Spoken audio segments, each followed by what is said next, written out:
Howdy and welcome to the Confidence Through Health podcast. I'm Jerry Snyder. As an elite level athlete, owner of All In Health and Wellness, and author of the book Confidence Through Health, my goal is to help you achieve your goals and dreams using health as the conduit to get there. Just to find you a man, oh, you long to hold in your hand the hand of the one that'll never let. I want to thank the Texas Farm Box for being a new sponsor to the Confidence Through Health podcast. If you want farm fresh food delivered to your door, Texas Farm Box is here for you. We curate boxes from Central Texas and North Texas farms to bring you the best in all of these things. Check this out: produce, beef, chicken, pork, eggs, dairy, and so much more. If you want to eat healthy, support local, and enjoy the convenience of delivery, Texas Farm Box is for you. Think inside the box. Click the link in the show notes or go to texasfarmbox.com to learn more. Howdy and welcome to the Confidence Through Health podcast. My name is Jerry Snyder, and what I want to talk to you today about is really numbers when it comes to your health, the numbers that are most important. And you'll hear different numbers, depending on who you talk to, that are supposed to be the biggest indicators of whether you're healthy or not. And that can be, some of those might be BMI, so your body mass index. A lot of doctors will refer to that. That's a key indicator. It's an easy thing to figure out, but it's not always accurate based on how athletic you are. If you're oftentimes bodybuilders or people that are just not necessarily bodybuilding, but just weight lift a lot and have a larger muscle mass for their frame, tend to not fit the scale when it comes to the BMI. And BMI is looking at your height and your weight and the ratio of that and coming up with a number that then says whether you're in the healthy range or unhealthy range. So that's one number that a lot of doctors will refer to. It's an easy one to figure out, obviously, because all you need is your height and your weight. You don't need a whole lot of technical, data. You don't need to any kind of big computers or scans or anything like that to figure it out. It's pretty simple, but it's not always accurate. And so the next thing that a lot of doctors will look at is going to be like, your blood pressure readings, your heart rate, your blood tests, things like that, which those can all be really indicators that there's a problem. Maybe not necessarily indicators of good health or bad health, but just indicators that there may be a problem. There may not be a problem. You could have all your test results could look perfectly great, and yet you feel horrible. Or you don't have the energy level that you want, or you're not able to do the things that you want to do because you just don't feel healthy enough to do them. So the biggest really key indicator of are you healthy or are you not really comes from body fat percentage. And for guys, that's 10%. And for women, it's 15%. And that's sort of what's been defined as, from a research standpoint, that's the ideal, if you will. That's where you want to be, is right around that range. And if you can be at that range, there's a really good chance you're going to be healthy. Now, obviously, that doesn't account for if you're a cigarette smoker, then obviously you increase your chances for lung cancer and things like that. And you could still be at 10 or 15% body fat. So there's oddities and there's different things that obviously play into factors that factor into whether or not those numbers are going to lead out to true health in the end. But when you look at things that are more chronic disease, more chronic issues that come up over years because they're just compounding unhealthy factors over the years that have just eventually take hold and create disease or cause disease. The biggest one when in those factors really that you have control over is the body fat percentage. And I say you have control over it because as a human being, you have control over the food that goes in your mouth. You have control over the amount of exercise that you do. which are two key factors into how much body fat percentage you have. If you eat food that's high in fat and you don't exercise, you eat food that's high in sugar, you don't exercise, you eat foods that are high in simple carbohydrates, and you don't exercise, the chances of you having a higher body fat percentage are going to be pretty good. And that's not a good thing. So what you want to do is make sure that you're eating properly. Make sure that you're getting your vegetables, your fruits, your plant-based items. And the number that's been thrown around is 80%. 80% plant-based is, I think it's a round number. It's a nice, easy number to remember. It puts over the emphasis on the fact that you need to be plant-based. If somebody said, 60% plant-based, you might, okay, well, 50-50 is close enough. This puts the true emphasis that it needs to be plant-based, but opens up the door for you to have meat, or animal products. So ideally, you do want to have a higher volume of plant material that is going into your body when you eat. But the interesting thing is, if you're already way over that body fat percentage, eating plants, a plant-based diet will help bring that body fat percentage down, because the fiber that's included, the nutrients that you're getting in the plants, that's going to be more well-rounded than just eating a typical carnivore diet, is going to help you start losing a little bit of weight, and it's going to start changing that body fat percentage a little bit.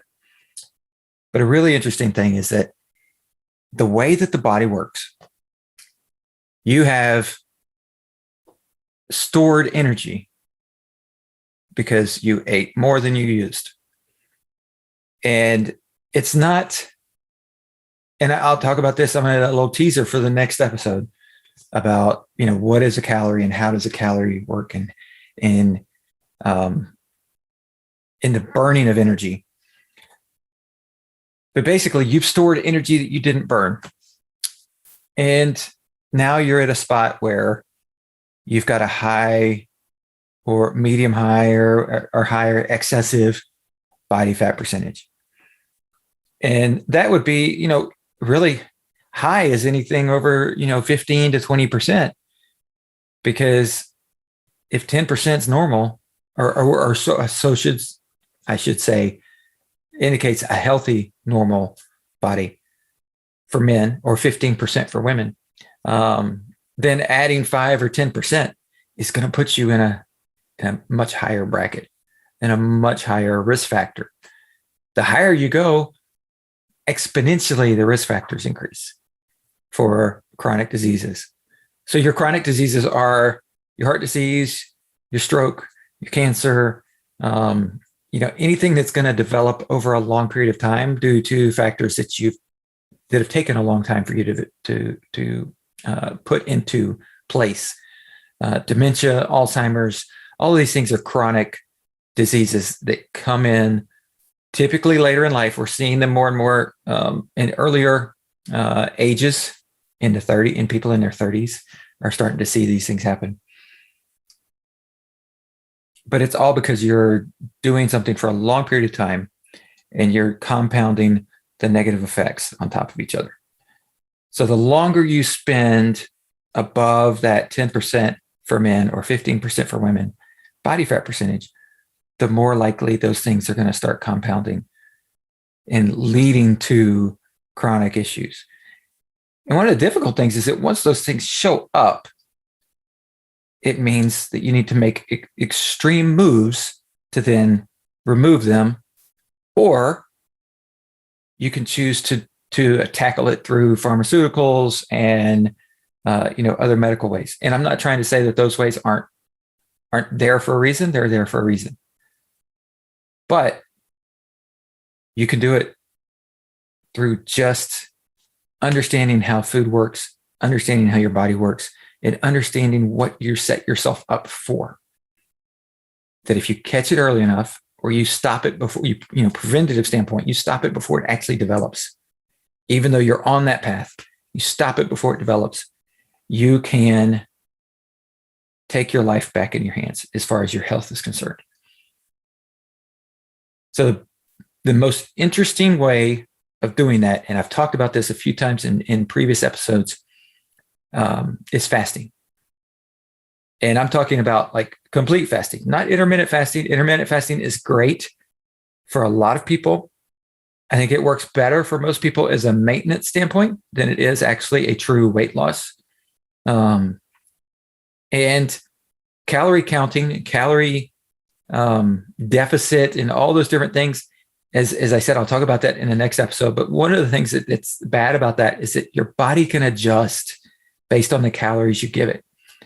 And so if you are overfeeding, overconsuming for your 20s, your 30s, you get to 40 and you decide, hey, I'm going to stop doing that. You know what? And somebody, one of your friends or somebody says, oh, you know what? If you just cut back a little bit, your body will start using that other energy that you stored and you'll start burning fat.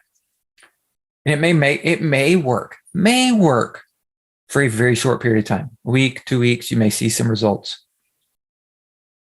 But then it's going to slow down. You're going to plateau, and you plateau because your body gets used to less energy being consumed, less energy input. And so it's going to determine itself. It's going to say, you know what? I'm going to learn how to work on less. You're going to provide me less. I'm going to work on less. So think of it as like, if you're working on an assembly line in a manufacturing facility and, two people on the line quit and you can't, there's nobody else, like they can't hire anybody else. They have a hiring process, but nobody's applying. And so instead of having 10 people on this assembly line, you've got 8 people on this assembly line. And the manager at the end of the line is saying, you still need to produce 1,000 widgets a day. And so what used to be able to be done in 10 people, now you're going to do it with 8 people. And you're going to get the 1,000 done.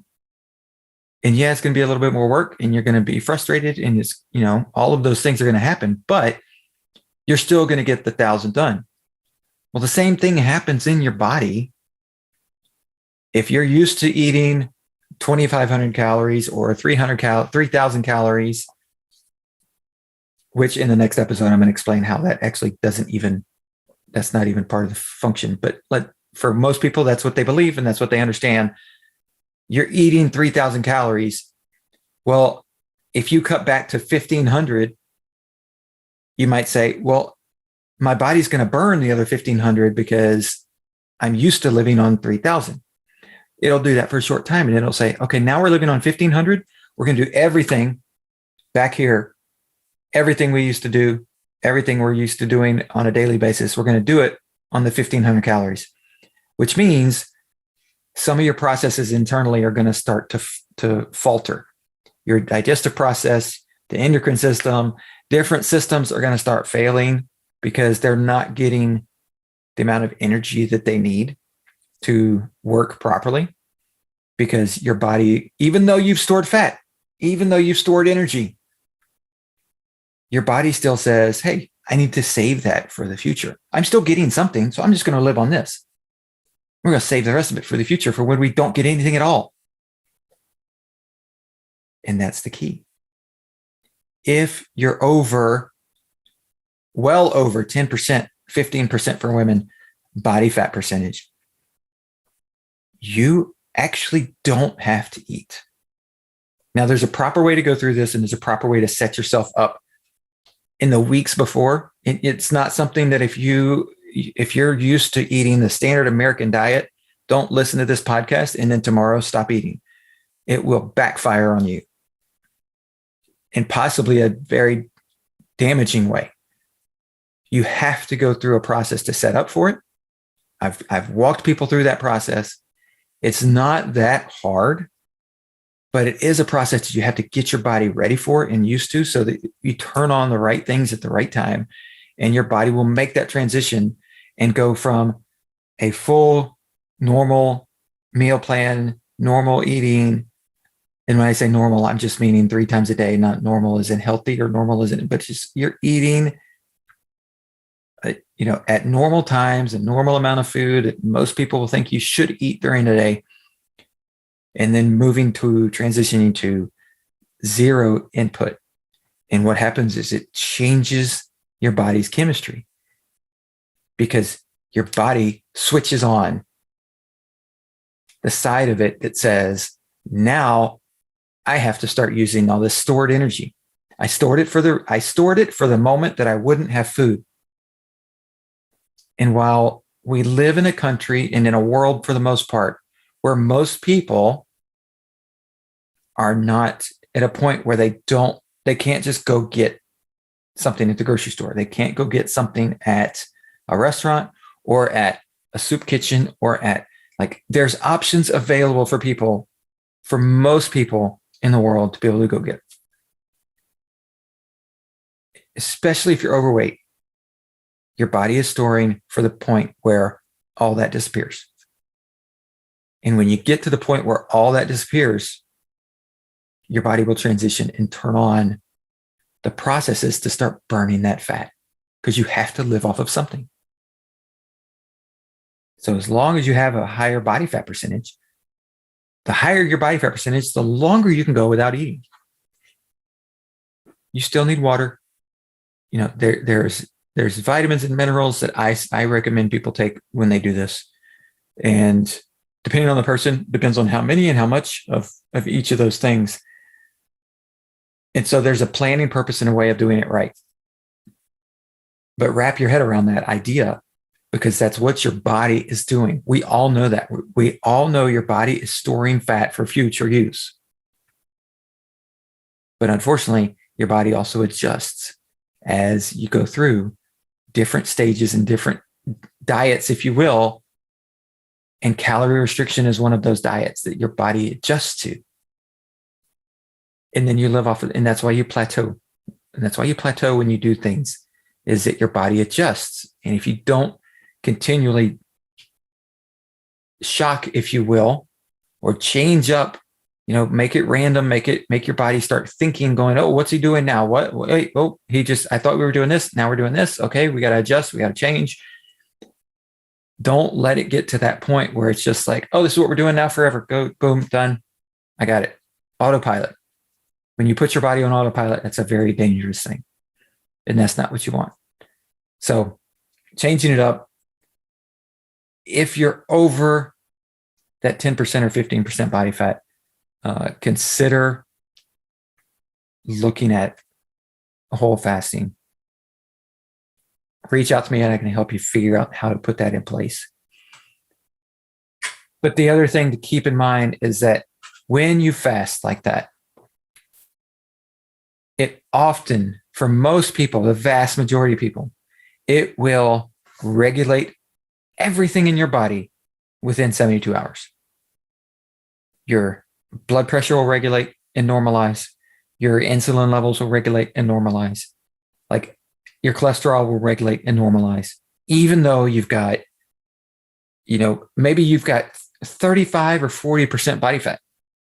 All these things will normalize. You've still got that body fat. But these things will normalize because you're not introducing more damaging materials into your body. And so it's going to start to regulate. It's going to start to normalize. Your hormones are going to normalize. Everything's going to come to a homeostasis. And then you're going to start burning this fat. You're going to burn that stored energy. So it is a great way, if you do it right and you do it from a healthy standpoint, from a starting point in a healthy way. It's a great way to burn that stored fat, utilize that stored energy, and move towards a healthy body. The other great thing about it is that once you start, and if you can make it past that really it's that 72 hours is sort of that trigger point, that time frame. If you can make it past that 72 hours, your body will continue. Even when you introduce food, again, your body will continue to work if you introduce healthy food. If you go back to the standard American diet, then what's going to happen is you're going to reverse all that.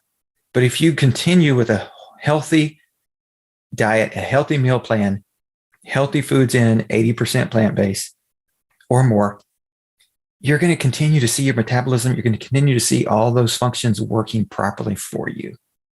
They're going to work for you in a healthy way. And even though you start introducing food again, your body's going to you're going to continue to burn some of that stored fat. Not as well, not as much or at a highest level as it was doing when you weren't introducing food at all, but it will continue to burn some of that stored fat.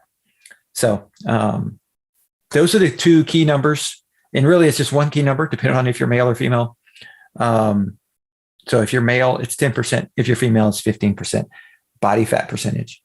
It can be a little tricky to figure that out if you don't have access to a lab that has a DEXA scan that's scanning your body and actually looking at the actual tissue types or doing some of the fancy readouts. There are some scales, that have body fat percentage on them. They're relatively accurate. Again, it's basically sending electricity through your body and sort of reading where it's getting the easiest pathways through, and the quicker that it goes through, the more fat there is, type of thing. So it's reading those indicator points, those data points. But again, there's a slight variance, and so it might not be completely accurate, but it'll still give you a good idea if you need that good idea. Chances are, if you're at 25% body fat or 30% body fat or 40% body fat, you know that this could work for you. You know that you're over 10%.